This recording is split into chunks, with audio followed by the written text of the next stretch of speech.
this down and watch how I do this. You pretend to work for me, and I say to you, look, as my assistant, I need some business cards. I'm headed out of town next Friday, not this Friday, but next Friday. I'm going to be gone for a couple of weeks. I'm off to Europe to promote our business. I'm almost completely out of business cards, so I'm going to need, I've only got 3 or 4 of them left. I'm going to need a minimum of 500 cards for while I'm gone. On the cards, put the same information on the cards that I have on my previous cards. Put the same logo, the same card stock, all the same information. The only change I'd like you to make is, when it comes to the logo, I know our art department, it's working on a new logo, so if you can get the new logo on the cards before I leave, that's great. If you can't, go ahead and put the old logo on, but I need them right away. I need them by next Friday at 5.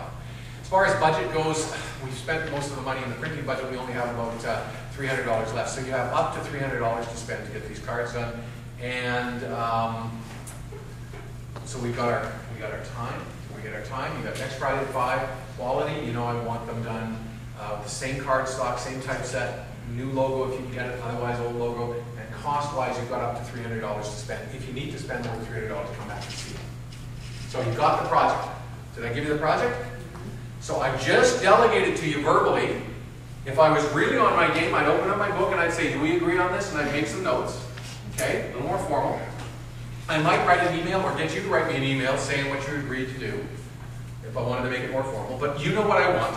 But here's the thing. Let's finish the scenario. You go off and you get the cards done, but you don't get them done by next Friday at 5. You get them done by next Tuesday at 10 a.m. So you're about 3 or 4 days ahead of schedule. You don't end up spending $300, you end up spending $200. You don't get me 500 business cards, you get me 1,500 business cards. You went above and beyond.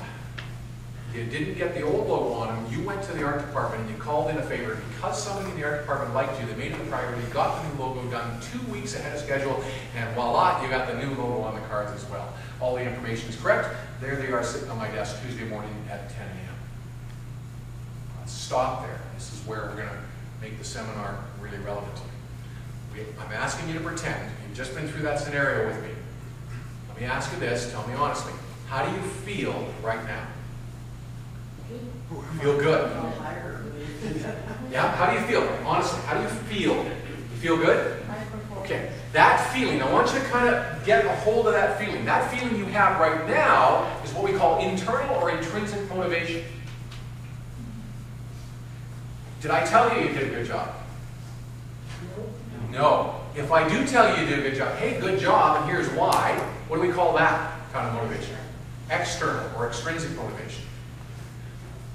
So let's go back to that feeling you had. You went above and beyond. You met or exceeded my expectations in these 3 areas. I didn't even tell you you'd done a good job, but you knew you did a good job. That feeling you have is motivation. Right? That speaks to the motivation. Somebody was asking for us to talk about motivation right at the very top. You're motivated right now. If I was to come along and ask you to do something else for me, I'd have a better chance of you saying yes because of that feeling you have right now. In fact, we're really talking about employee engagement. Because you were successful and you know you were successful, if I wanted you to do something else, or you would actually choose to do something else because you like that feeling. Would you agree to this? This is big. We're getting down to the real crux here. We talk about my staff are not motivated. That's not true. They are motivated. They're just not motivated in the direction you want them to be in. But if your staff are coming in late, then they're motivated to come in late. Does that make sense? If your staff are not doing as good a job as you want, then they're motivated not to do as good a job. Your job as a leader, the leader's job is to get everybody's motivation going in the right direction, right? Get their feeling of success and accomplishment going in the right direction. So, let me do it the wrong way to really make this powerful. I come to you, let's forget I did it the right way. I say to you, look, I need some business cards. I need them done right away. Do a good job. Don't spend a lot of money on them. The kind of person you are, you self-start it, you dash out the door. You use your own initiative and you get them done Tuesday morning at 10 a.m. You spend $200 on them. You get 1,500 business cards. You do me a favor. I didn't even ask for it. And you get the new logo on the darn cards. There they are sitting on my desk 10 a.m. Tuesday morning. But I'm a manager with low self-esteem. And I say to you, Jay, what are you doing? He's just going to go grab some lunch. You're going to have lunch? I haven't had lunch. I worked here 10 years. Well, it must be nice they will have lunch. Hey, before you go and have a little lunch break, can you come in here for a second? Sure, what do you need, boss? I said, what's this? What's this? He says, well, those are the cards that you ordered last week. I know I ordered them last week.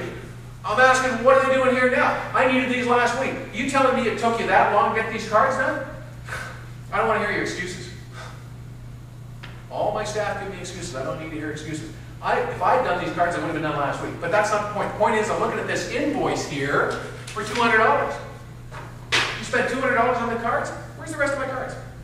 Jay says, well, I got 1,500 cards. For that kind of money, I should have got 3,000 cards. Forget it. Never, go have your lunch. Just don't give me any excuses. Now, I'm picking on Jay. Jay, how do you feel right now? Oh, darkness.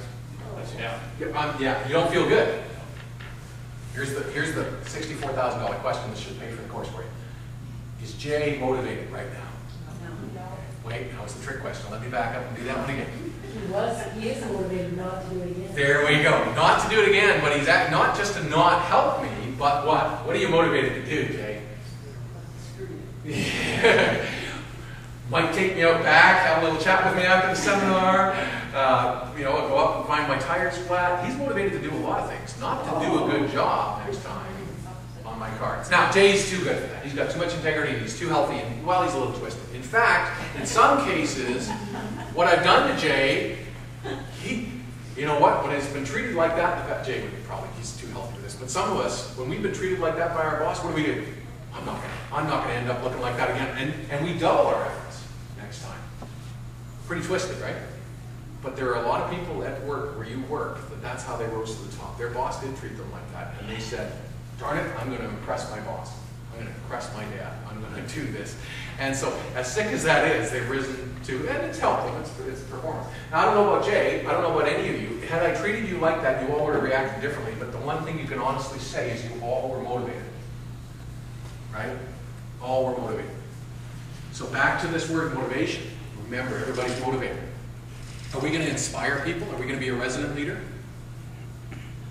We want to be resident, right? We want to get people to want to do things. We want them to feel good about doing things. We can't always have that.